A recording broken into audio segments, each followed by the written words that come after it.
voyez un graphique ici. On va commencer par le connu, c'est plus simple, hein, qui est l'évolution de la masse monétaire euro, qui est séparée en trois parties. Il y a la masse M1, la masse M2, la masse M3. Bon, voilà, donc bleu, orange et jaune, bon, peu importe. On voit surtout un phénomène ici qui est assez net, hein, c'est que depuis sa création, elle ne fait qu'augmenter. Alors, la notion d'augmentation est quelque chose de relatif, j'y reviendrai tout à l'heure. C'est un point de vue qui est tout à fait discutable. Ça dépend comment on compte les nombres et on en reparlera.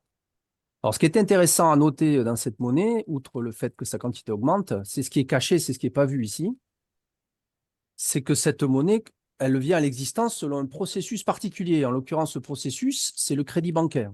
Donc, vous devez le savoir plus ou moins. Surtout depuis 2008, la crise financière de 2008, il y a eu quand même beaucoup d'explications sur le système monétaire qui est en cause sur ce problème. La monnaie est émise depuis un centre d'émission, alors qui est un centre diffus, ce n'est pas un centre point unique comme on pourrait le penser, mais le centre est constitué par le réseau bancaire. Vous avez un réseau bancaire qui est constitué d'une banque centrale, donc il y a un centre tout à fait fondamental qui est la banque centrale, mais aussi tout le reste du réseau qui est le plus important, qui est le réseau qu'on appelle les banques de second rang, mais qui sont les banques publiques ou privées, qui dépendent de la banque centrale qui est censée justement contrôler leur activité d'émission. Elles émettent la monnaie sous forme de crédit, mais ces crédits ne sont que temporaires, ils sont censés devoir être remboursés, et au fur et à mesure qu'ils se remboursent, la monnaie est détruite. Maintenant, si on voit que la masse monétaire augmente en permanence, on comprend bien que la monnaie n'est jamais totalement détruite et que même il y a toujours un reliquat de monnaie qui s'ajoute et se surajoute année après année. Donc ça, c'est pour le grand principe de la monnaie telle qu'elle existe actuellement de façon majoritaire dans la quasi-totalité des pays du monde qui fonctionnent sur un système de banque centrale avec des banques secondaires.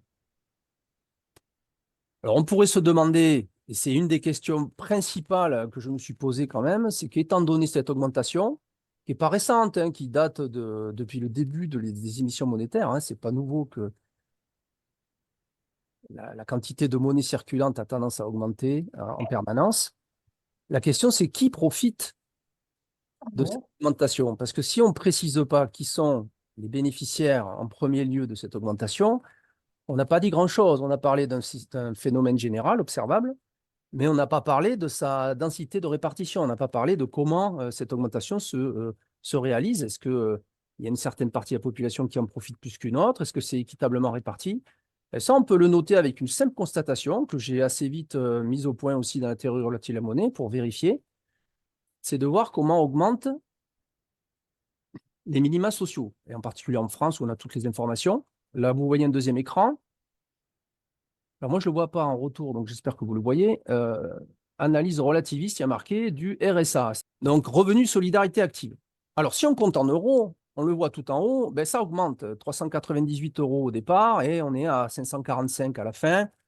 Et depuis, sans doute un peu plus, mais enfin, on est à peu près dans ces eaux-là actuellement. Alors, c'est intéressant le RSA parce que y a quand même beaucoup de personnes en France qui en dépendent ou qui ont des revenus proches de ce minimum, qui vaut à peu près 3 fois moins, entre 2 et 3 fois moins que le SMIC pour quelqu'un qui a un travail rémunéré.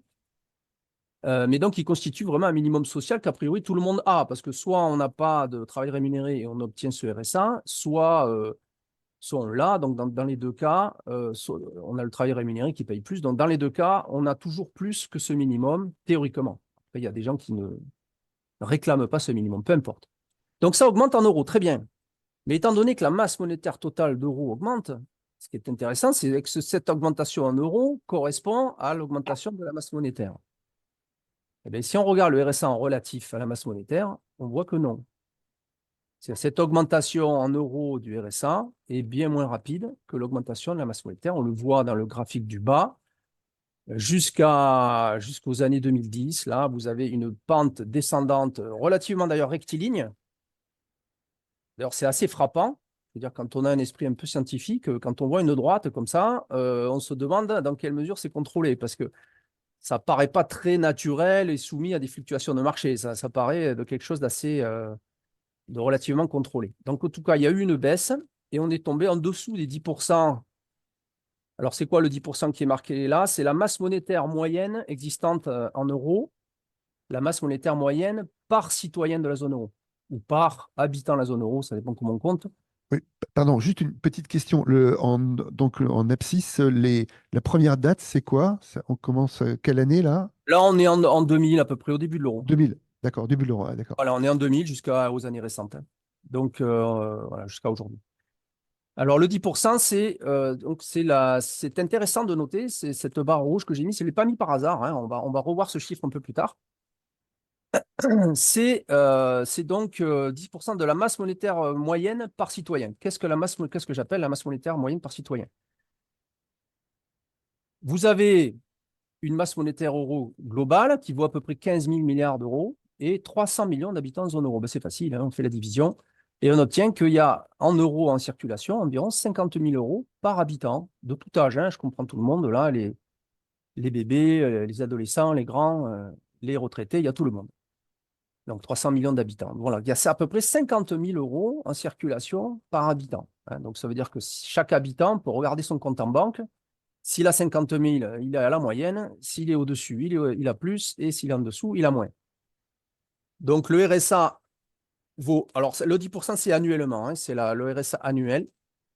Donc, 12 fois le 545 qu'on a. Voilà, on voit bien qu'on n'est pas loin de 10% de 50 000, tel que je l'ai signalé. Donc, c'est quand même intéressant de noter ça, de voir qu'il y a une baisse en relatif de ces RSA malgré son augmentation apparente. C'est là qu'on voit que le fait de compter en euros n'est pas forcément une unité de mesure pertinente. Euh, et on en vient à se poser des questions, d'ailleurs, sur la notion d'unité de mesure, justement, en général. Unité de mesure de la monnaie, c'en est une, mais unité de mesure aussi de la valeur. Qu'est-ce que la valeur en économie et qu'est-ce que serait une unité de mesure correcte en économie?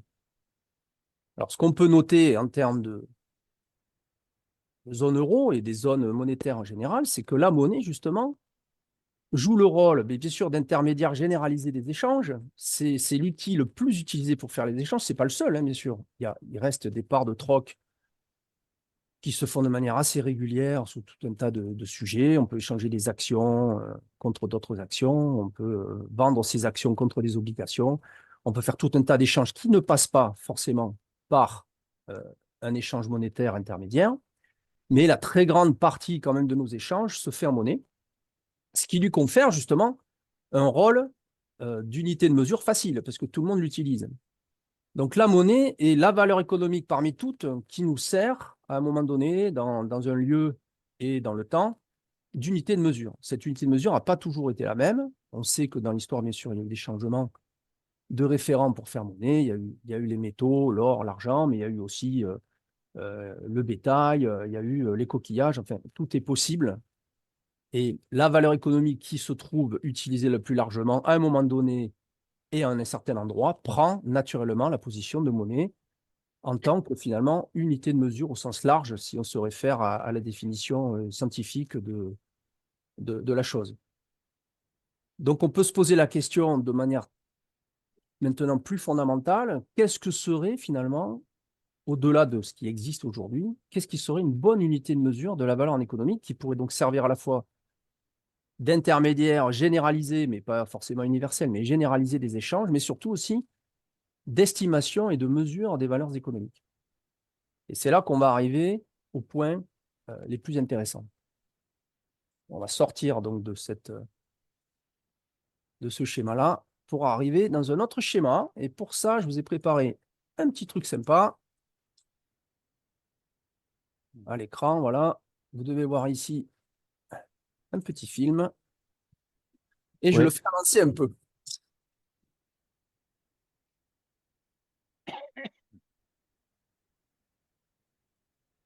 Voilà, c'est très court. Alors, pour ceux qui jouent un peu aux jeux vidéo, vous avez reconnu un jeu vidéo qui est très célèbre et qui s'appelle World of Warcraft. Alors, pourquoi je vous parle de World of Warcraft? World of Warcraft, c'est un univers complet de jeux immersif, permanent. On peut y jouer le jour et la nuit. Et ça existe depuis 2004, ça fait donc 20 ans. Et World of Warcraft, donc on l'a vu, on peut se balader dans cet univers, on peut y faire des quêtes, on peut interagir avec les personnages, et il y a même un marché. Et ce marché fait office d'échange. Vous allez faire une quête, vous allez obtenir des items, des armures, ce que vous voulez. Vous allez pouvoir l'utiliser pour votre propre bénéfice pour continuer vos aventures. Vous allez aussi pouvoir le vendre sur le marché de manière à pouvoir ensuite acheter quelque chose qui vous intéresse plus. Et donc, dans le jeu, par contre, ce n'est pas la monnaie usuelle qui est utilisée, ce n'est pas l'euro. C'est les pièces, enfin, les pièces virtuelles, on va dire, les numériques du jeu, qui sont symbolisées pour des pièces d'or, des pièces d'argent, des pièces de bronze, qu'on trouve dans les quêtes. Donc, on peut avoir de la monnaie sur soi. Et grâce à ça, on peut acheter et vendre aussi sur le marché quand on se retrouve dans certains villages où le marché est présent. Eh bien, cette monnaie du jeu qui ressemble à celle qu'on peut trouver dans le Monopoly ou dans d'autres jeux comme ça économiques où on peut jouer comme ça pour s'amuser, elle a pris une dimension beaucoup plus importante que le jeu lui-même parce qu'elle se retrouve, comme vous le voyez à l'écran ici, en vente, en échange avec d'autres monnaies, en l'occurrence ici en euros, mais aussi on peut le retrouver en dollars, en yuan, dans tout ce que vous voulez. Donc la monnaie du jeu se retrouve prendre une valeur dans l'économie en dehors du jeu. Donc ça, c'est très intéressant parce que ça veut dire que on a une monnaie qui est émise par un nouveau centre d'émission, qui est l'éditeur du jeu, selon certaines règles qui n'ont rien à voir avec le crédit bancaire. Elle est émise au fur et à mesure que les joueurs trouvent ou pas des quêtes et des trésors, qui se retrouvent dans ces trésors que l'on peut récupérer. Et cette monnaie qui est utilisée dans le jeu largement, qui permet des interactions entre les joueurs, est tellement recherchée pour ce qu'elle permet d'obtenir dans le jeu qu'elle prend une valeur en dehors du jeu.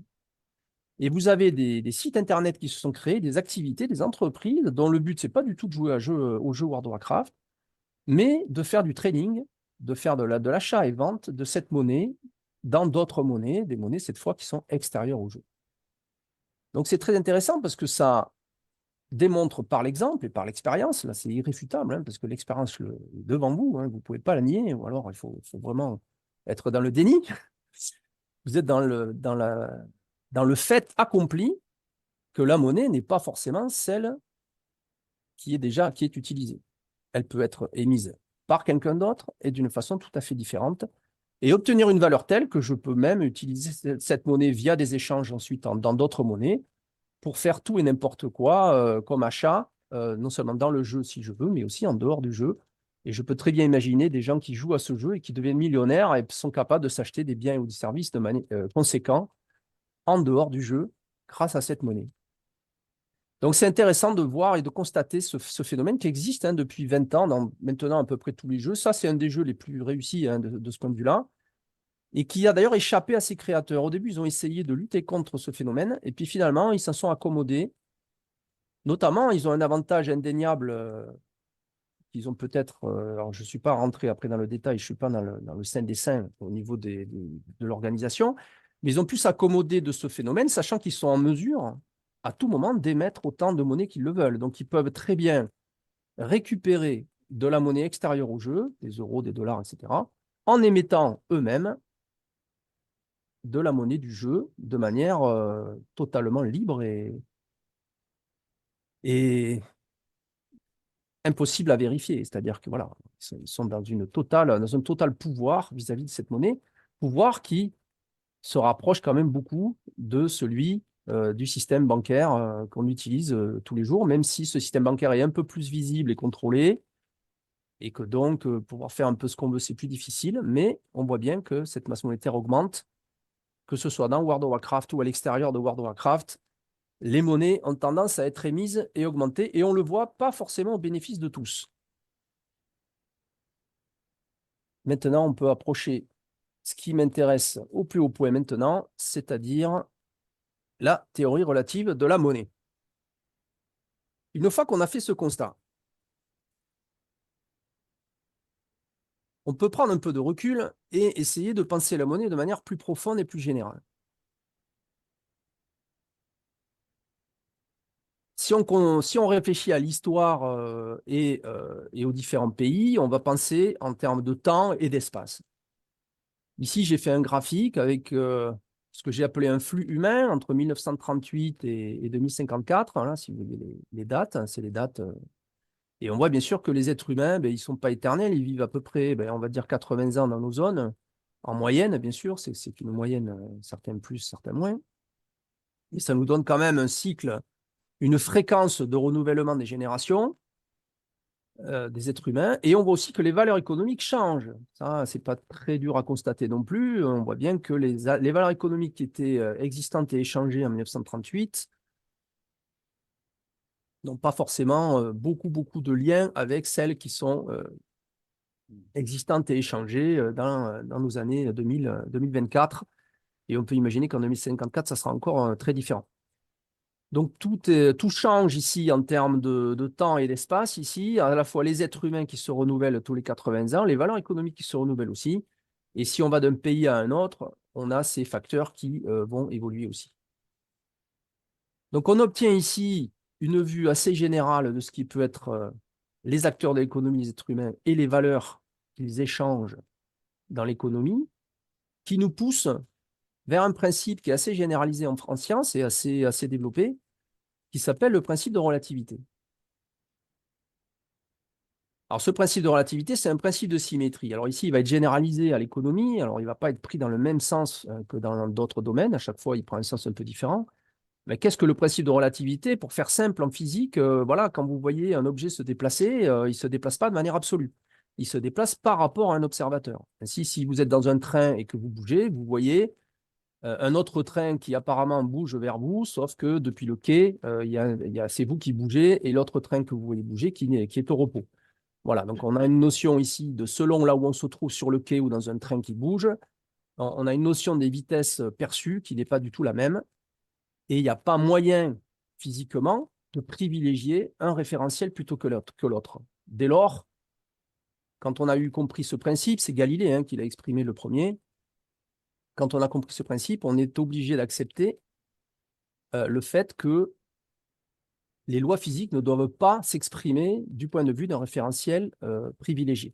Ce qui, avant lui, était le cas. C'est-à-dire qu'on observait, par exemple, le mouvement des astres dans le ciel depuis un référentiel privilégié qui était la Terre.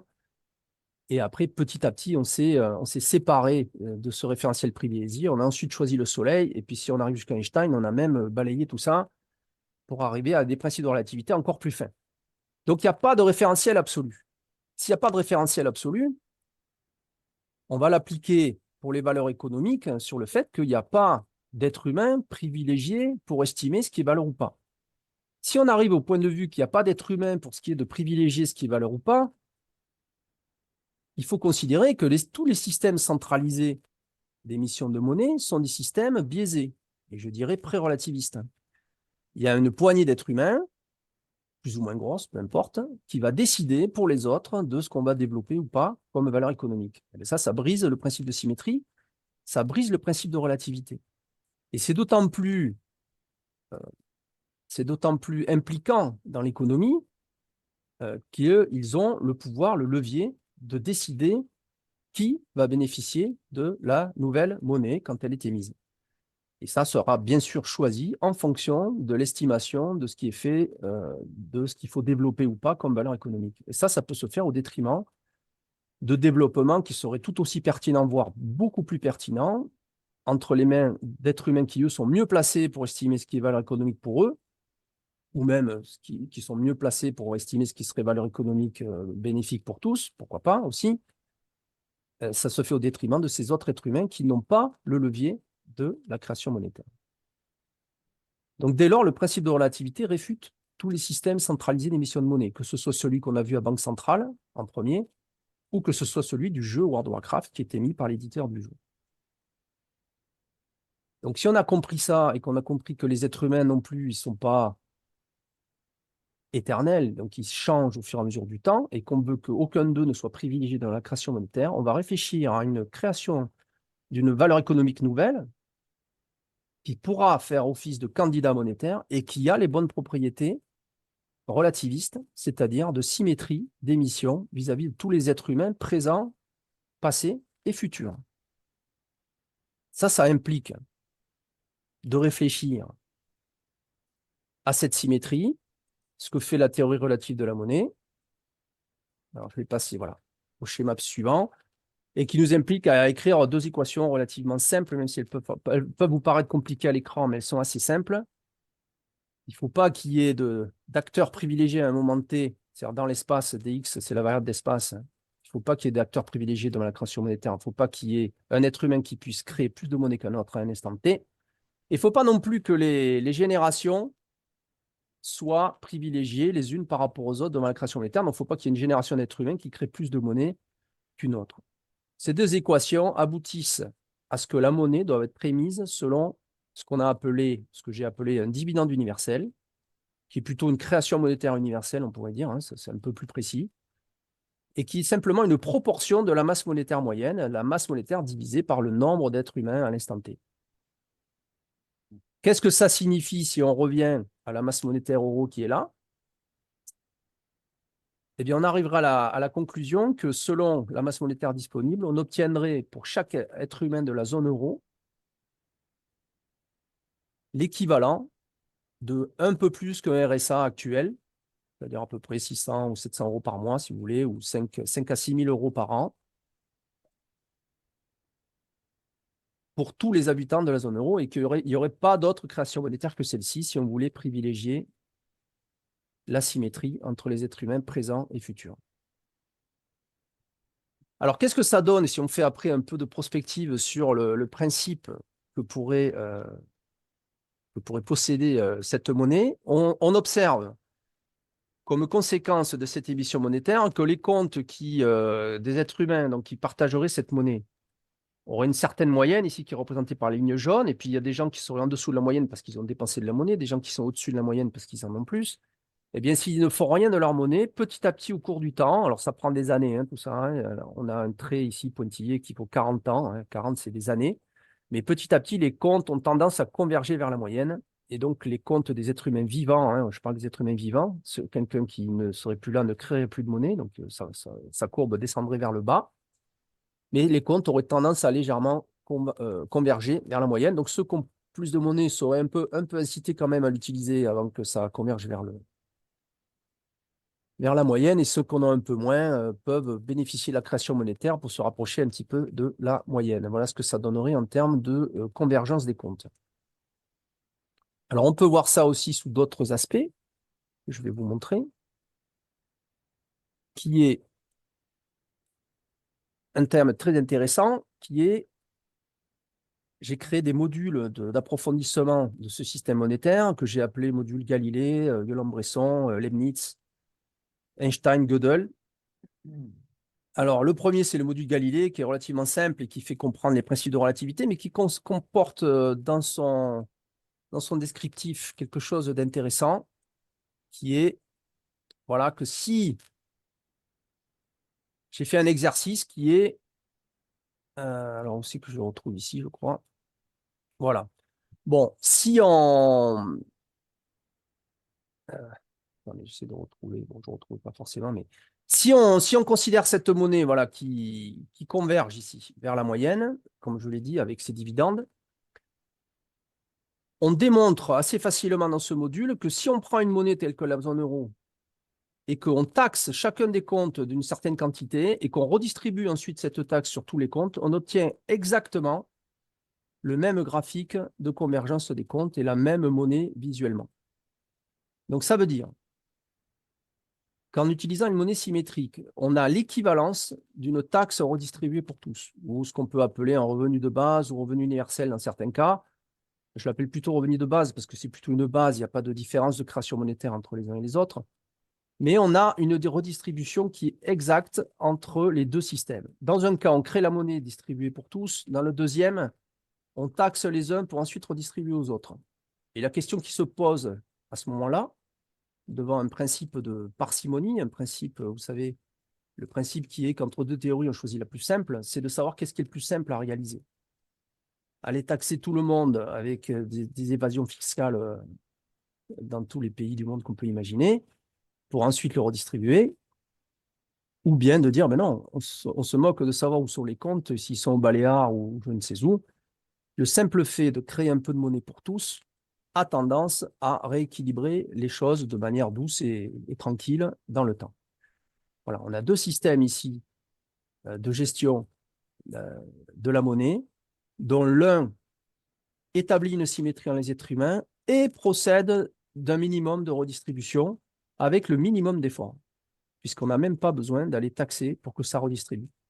Et ça veut dire ici qu'on compte la monnaie dans ce que j'ai appelé en relatif, c'est-à-dire on ne va pas compter la monnaie en unité monétaire euro, mais on va la compter en nombre de dividendes universels, sachant que le dividende universel est une proportion de la masse monétaire et on a démontré que un bon taux de création monétaire sous ce type de symétrie de monnaie libre, on l'a appelé monnaie libre, est d'environ 10% par an. Vu qu'un dividende universel vaut 10% de la masse monétaire par an, et bien là, dans la masse monétaire, il y a toujours 10 dividendes universels par personne. Il ne peut pas y en avoir plus en moyenne. Donc, si on compte en relatif, bien qu'il y ait une création monétaire permanente en quantité, quand on compte en quantitatif, ou un équivalent euro si on le faisait dans la zone euro, eh bien, si on compte en nombre de dividendes universels, en quantité de monnaie créée par personne, il n'y a plus aucune création monétaire visible. Parce que ce ne sont que des nombres. Ce n'est pas de la matière, donc ça ne prend pas plus de place, ça ne prend pas plus d'énergie, ça prend que des octets, et c'est rien du tout. Donc le fait de compter en relatif fait disparaître la notion de création monétaire et fait que la monnaie apparaît toujours comme étant stable.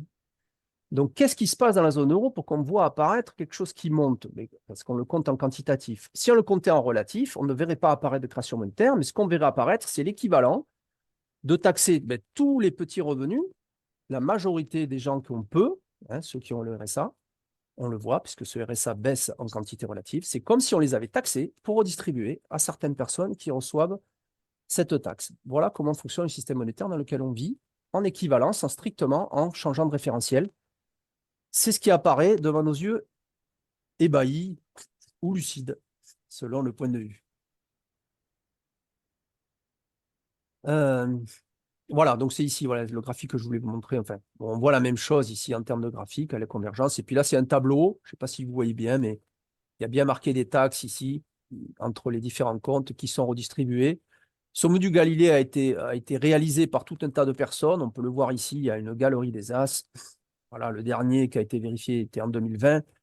Il y en a suffisamment qui l'ont réalisé avec les travaux qui ont été publiés. Chacun peut vérifier les résultats ou s'atteler à essayer de le réaliser par lui-même pour se convaincre de cette propriété remarquable qu'aurait cette monnaie symétrique. Alors je dirais aurait, mais on va rentrer dans le vif du sujet. On est allé au-delà de ça, puisque cette théorie, je l'ai publiée en 2010. Dès sa publication, il y a des informaticiens qui se sont intéressés au sujet. Moi-même, je suis informaticien, donc j'ai pu quand même aussi expliciter la théorie dans une... elle est là, ici, voilà, vous avez la couverture qui est là. Alors, elle est publiée en licence libre, donc vous pouvez la télécharger en PDF librement. Ici, vous pouvez aussi l'avoir en format papier si vous avez envie. Je vais vous la montrer juste en format en ligne. Donc, sous licence libre. Alors, si vous ne connaissez pas les licences libres, tout ce qui est Linux, Firefox et tout un tas de logiciels qui sont très largement utilisés dans le monde sur la plupart des serveurs Internet, c'est d'ailleurs Linux qui est utilisé, ce n'est pas autre chose, sont des logiciels sous licence libre. C'est des licences qui permettent explicitement justement le fait de copier, de modifier et d'utiliser pour tout usage le code informatique. Donc là, ici, la théorie relative de la monnaie est publiée sous licence libre, donc vous pouvez très bien la reprendre, la corriger, la modifier et en faire une version qui vous plaît. Voilà, elle est publiée ici en ligne et en bas, vous avez aussi accès à la version PDF ici que vous pouvez imprimer si vous voulez. Voilà. Donc il y a tout ici. C'est un peu long peut-être à lire, mais bon, il n'y a pas tant de pages que ça. C'est moins long que le roman de Balzac.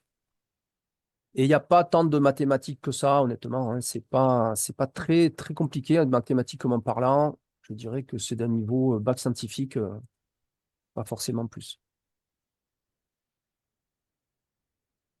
Donc, pour aller sur la concrétisation de cette théorie relative à la monnaie que j'ai publiée, des informaticiens s'y sont intéressés Et on a travaillé d'arrache-pied entre 2010 et 2017. On a fait des rencontres dans toute la France et en Belgique, et maintenant même en Espagne. Ça se fait aussi.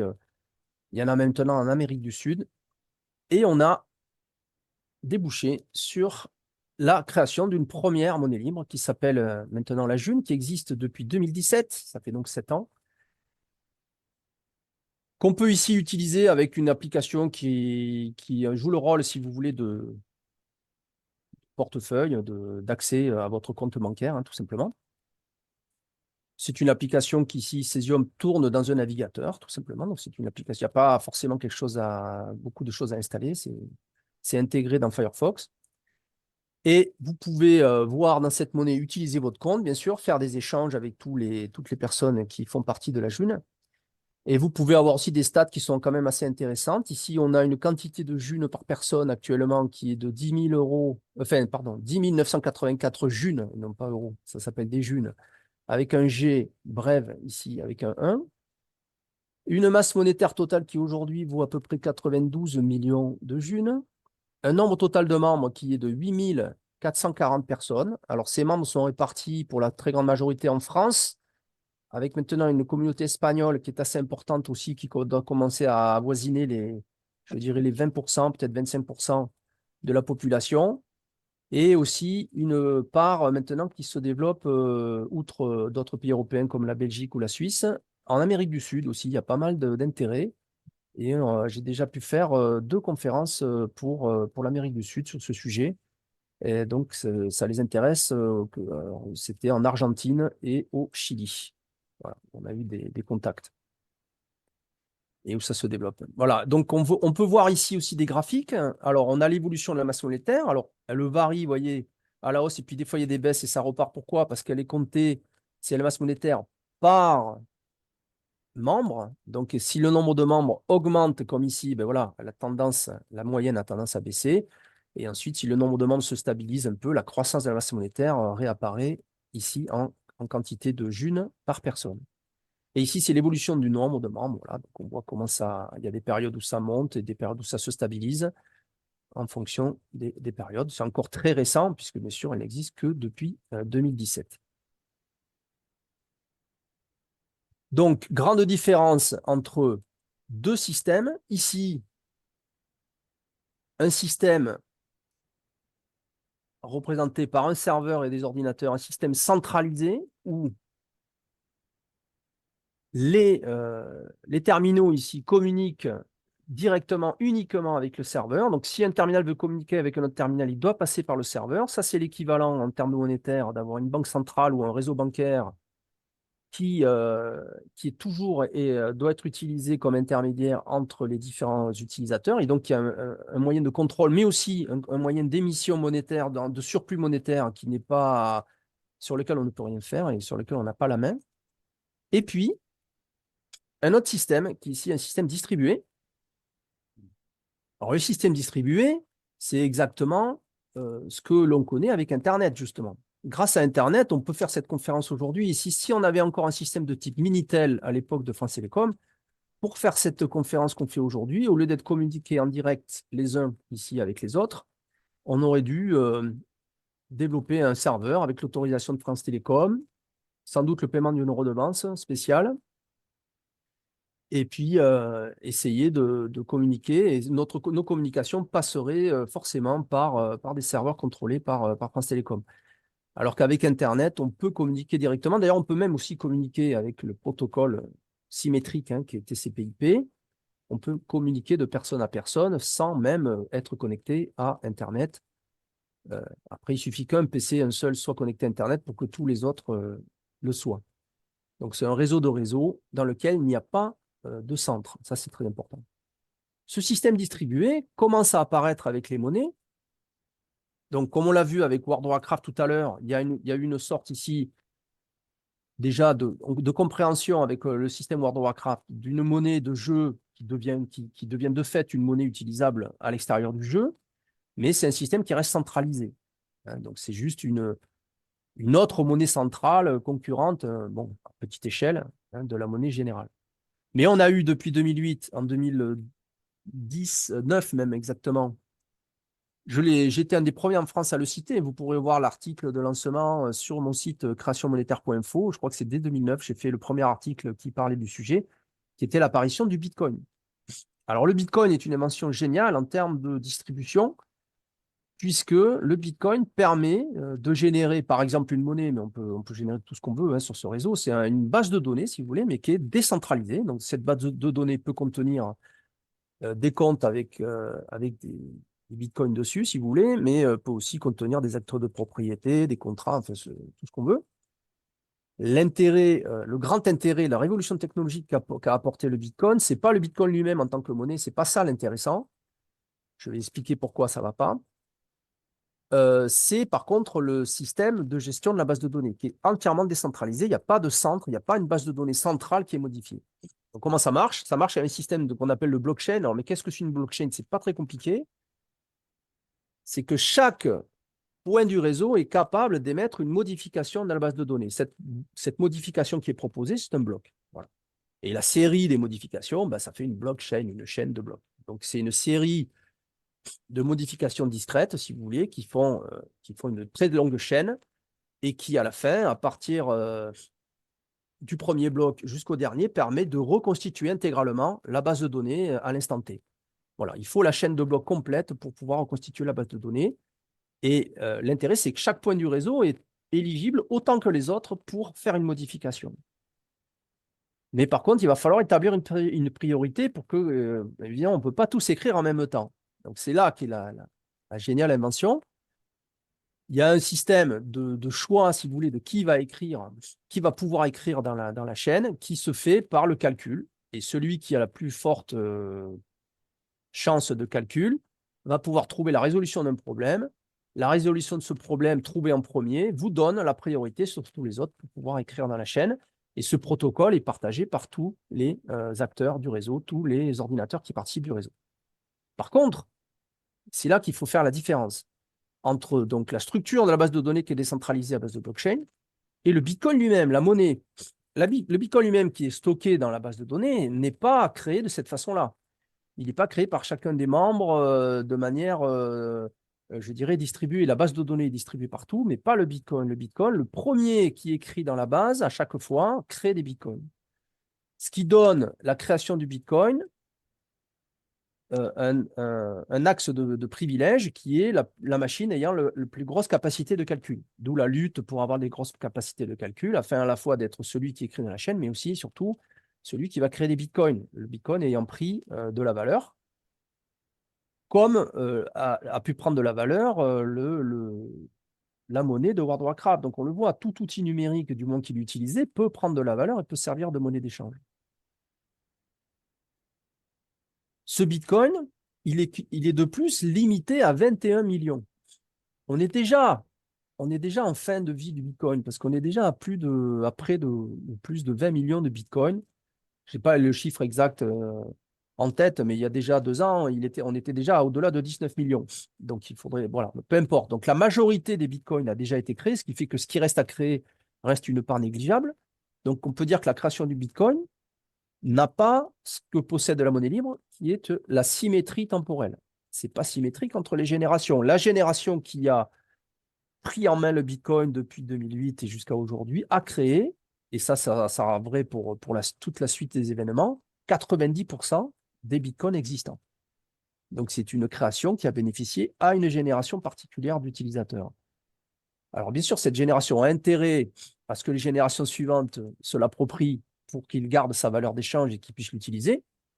Mais ce n'est pas forcément l'intérêt des générations qui arrivent après de se dire, attendez, mais pourquoi j'utiliserai une monnaie qu'eux ont eu le droit de créer et pas moi?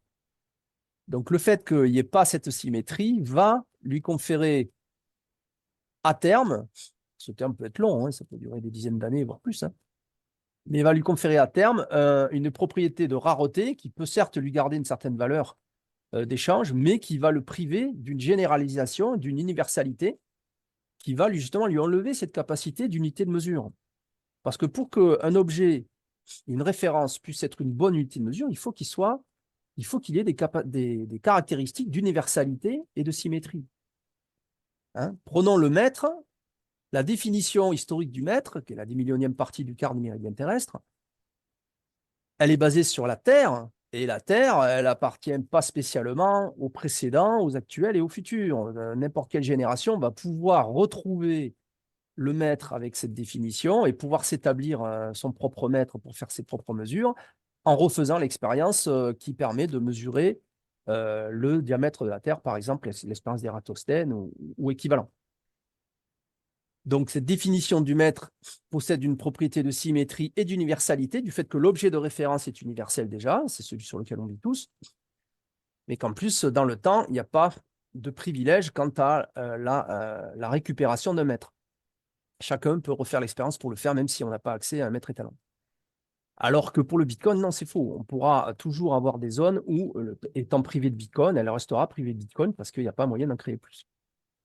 A contrario, la monnaie libre, se créant sur la base d'un dividende universel qui est permanent, 10% de la masse monétaire exprimée en June par personne, 10% de la masse monétaire moyenne, aujourd'hui, demain et après-demain, et ainsi de suite, ne privilégie aucune génération devant sa création. De ce fait, elle est symétrique dans l'espace et dans le temps pour les membres qui l'utilisent, et elle fonctionne, elle aussi, pour la June, sur la base d'une blockchain qui, elle, est sa technologie d'existence, qui est donc une base de données décentralisée. On voit bien qu'on a dans les deux cas, pour ce qui est du Bitcoin et de la monnaie libre, la June, le même principe de blockchain, donc de base de données décentralisée, mais par contre que la création monétaire, la monnaie elle-même, diffère très largement entre le Bitcoin d'une part, qui lui est un privilège générationnel, avec la monnaie libre qui, elle, justement, établit une symétrie intergénérationnelle et une symétrie entre les êtres humains. Autre asymétrie qui existe entre les deux, le Bitcoin se crée sur la base du pouvoir d'une machine, alors que la monnaie libre se crée sur la base de l'existence d'un être humain. Donc, dans un des cas, on crée de la monnaie au bénéfice d'une machine ou d'un pool de machines, et dans l'autre cas, c'est l'être humain qui est considéré comme l'acteur fondamental de l'économie et pas une machine. Donc, on a dans la TRM l'expression d'un espace-temps économique où ce sont les êtres humains qui sont le centre privilégié et fondamental de l'économie, axiomatiquement, c'est-à-dire en termes de définition. Ce qui, par contre, dans le cas de la monnaie dette, de World of Warcraft, du Bitcoin, n'est pas du tout le cas. L'être humain est totalement absent de la définition de ces monnaies. Ce qui va permettre de créer ces monnaies, c'est dans le cas de la monnaie dette, l'émission d'un crédit bancaire indépendamment de l'ensemble des êtres humains qui utilisent cette monnaie, sur l'avis d'un seul, de deux acteurs, de l'émetteur du crédit et de celui qui le reçoit, mais indépendamment de tous les autres. Sur la base du Bitcoin ou World of Warcraft, c'est la décision d'une machine ou éventuellement de l'éditeur du jeu en complément pour World of Warcraft, ce qui n'est pas le cas du Bitcoin. Par contre, ça c'est intéressant. Il y a quand même un aspect ici de la règle est établie, on ne peut pas la changer et elle ne dépend pas ensuite de modifications humaines. On voit bien qu'ici, l'être humain n'est que secondaire, voire tertiaire. Il arrive en dernier. Il n'est pas à l'axiome principal. Il n'est pas à l'axiome fondamental au départ. Alors que dans la monnaie libre, c'est tout l'inverse. C'est comment les acteurs de l'économie, qui sont les êtres humains, pourraient utiliser une valeur économique à des propriétés remarquables qui sont une invariance. Dans l'espace, tous les êtres humains créent la même part. Et dans le temps, aucune génération n'est privilégiée. On découvre comme solution la monnaie libre et ce sont les êtres humains qui en bénéficient en premier lieu et sont considérés comme estimateurs et producteurs de toute valeur, ceci de manière fondamentale. Ce qui leur confère un pouvoir équitablement réparti, symétriquement réparti, et sans privilégier aucune valeur économique que ce soit, puisqu'on a accepté le principe de relativité. Pour terminer, je pourrais vous parler d'un jeu qui est vraiment, je trouve, très, très, très intéressant. Je crois que l'éveil d'énormément de personnes sur ce sujet se fait plus facilement par le jeu que par des explications théoriques. On a créé un jeu qui s'appelle le Geconomicus. Il y a son site officiel, geconomicus.glibre.org, là, qu'on voit ici marqué en haut. On peut imprimer. Alors, pareil, ce jeu est sous licence libre. On peut imprimer les cartes dont il utilise, etc. Et ce jeu a pour particularité de faire jouer les joueurs dans 2 systèmes monétaires différents. On fait le jeu en 2 parties. Il s'agit, avec des cartes, de constituer simplement des carrés. Et faire un carré permet d'obtenir des cartes de valeur supérieure, avec lesquelles on peut faire des carrés de valeur supérieure, etc.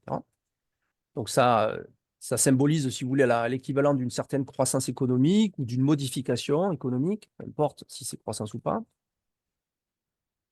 Les joueurs sont censés aussi vivre plusieurs vies dans le jeu, c'est-à-dire qu'ils sont censés incarner plusieurs personnages dans le jeu. Et, ils vivent en général au moins 2 vies successives de 80 ans dans ce jeu. Alors, je vous rassure, ce n'est pas un jeu qui dure 160 ans, hein. Chaque partie dure à peu près 3 heures. En général, on fait en 2 parties pendant une journée. On fait donc une monnaie de dette en première partie avec un banquier qui distribue des crédits à rembourser. Et avec cette monnaie, les gens essaient d'échanger ces cartes et de constituer des valeurs supérieures. Et puis l'après-midi, c'est le même jeu, exactement les mêmes règles, sauf que la monnaie, cette fois, ne se crée plus à discrétion d'un banquier qui octroie des crédits, mais sur la base d'un dividende universel. Et à la fin du jeu, on compare les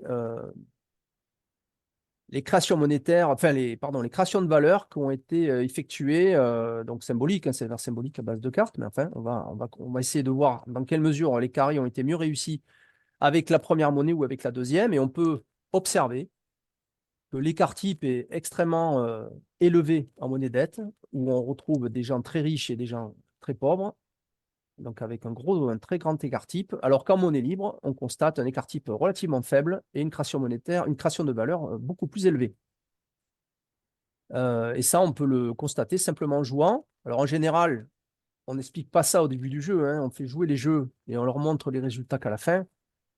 Et c'est la présentation du résultat qui sert de support d'éveil en général sur ce jeu, sachant que il a déjà été joué plus d'une quarantaine, cinquantaine de fois, un peu partout, que ce soit en Belgique, en France, en Espagne, et que les gens même prennent plaisir à y jouer. Il y en a qui y jouent plusieurs fois, mais c'est pas le but. Voilà. Donc ce jeu est quand même très pertinent, dans le sens où d'abord, il est très simple à mettre en place, enfin relativement simple, avec que des cartes et finalement et des jetons qui servent de monnaie. Et qu'ensuite, son but ultime, c'est pas de jouer à un jeu avec un gagnant ou un perdant, même si pendant le jeu, c'est ce qu'ils essaient de faire, les joueurs, bien sûr, mais le but du jeu, à la fin, c'est de comparer comment 2 systèmes monétaires différents vont influer le mode de répartition final d'un même jeu. Et on pourrait comparer après, d'ailleurs, d'autres types de monnaies, même le troc. On a essayé avec le troc aussi pour voir ce que ça donnait.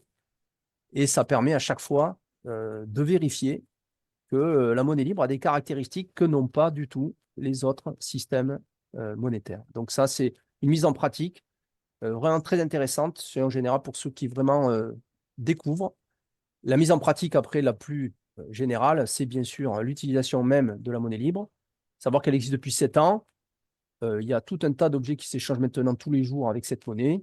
Bon, pour donner juste quelques exemples très récents, lors de l'université d'été de la monnaie libre qui a eu lieu à Castres cet été. Bon, il y a des objets quand même assez conséquents, comme une moto hein, qui s'est échangée.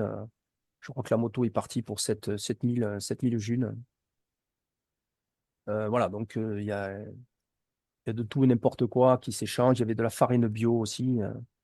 Et il y a des marchés qui sont en ligne hein, et qu'on peut consulter, une sorte de bon coin en monnaie libre aussi, qui permet cette monnaie de se développer, sachant qu'elle est toujours en développement, hein, elle est jamais finie, hein, un logiciel, c'est jamais fini. Il y a une nouvelle version qui est en préparation et qui devrait augmenter les temps de réponse d'un facteur 10, voire même plus grand encore, grâce à des outils qui, depuis, ont été développés pour améliorer les temps de réponse et le développement des blockchains.